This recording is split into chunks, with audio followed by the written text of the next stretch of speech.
Alright, today we're checking out the Race Face Ambush knee pad. My T-bones that I've been using, so that's a Troy Lee Designs T-bone pad, died on me. Basically, what's there that's supposed to be protecting my knee no longer is. So I had those for about 8 years or so, just to give you an idea of the life of those. But decided to try these out, so I don't know much about them, but let's go check them out.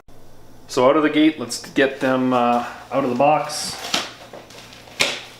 All right, out of the box, just like that. Obviously all right, so now I have them out of the box, or lack thereof. Couple things that I want to tell you about these pads in terms of why I picked these over some of the other options. So I would kind of equate it to three things.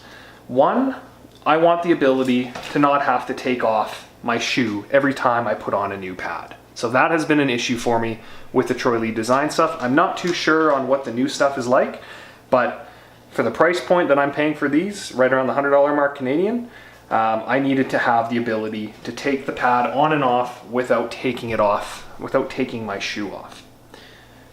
Number two, this magic thing called D30. So what that is, and I'm sure you can Google or YouTube search some of the other videos on what D30 is it's a flexible material. You can feel it. It's a flexible material until you hit it and it becomes rigid. So, you know, it's not something from the space age. It's pretty cool. So that means to me, as I'm riding, it's going to be flexible.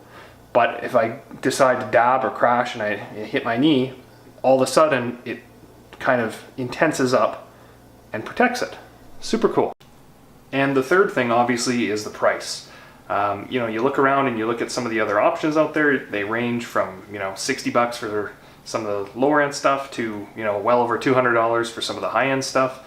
You know, this sits kind of right in the middle, and that's where I want to be. So, price. So how this kind of works, this is the inside of the pad, okay?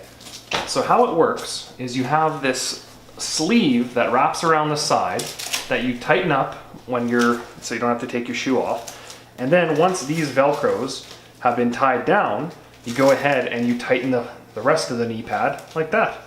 So I think it's actually a pretty brilliant idea given what's out there right now. So initial impressions, they feel like they're going to be good quality, and it's got an inventive solution to something that we've had an issue on in the T-bones. So I'm pretty excited to try these guys out and hopefully not have to use them, but if I have to, at least my knees are going to be safe. All right, later.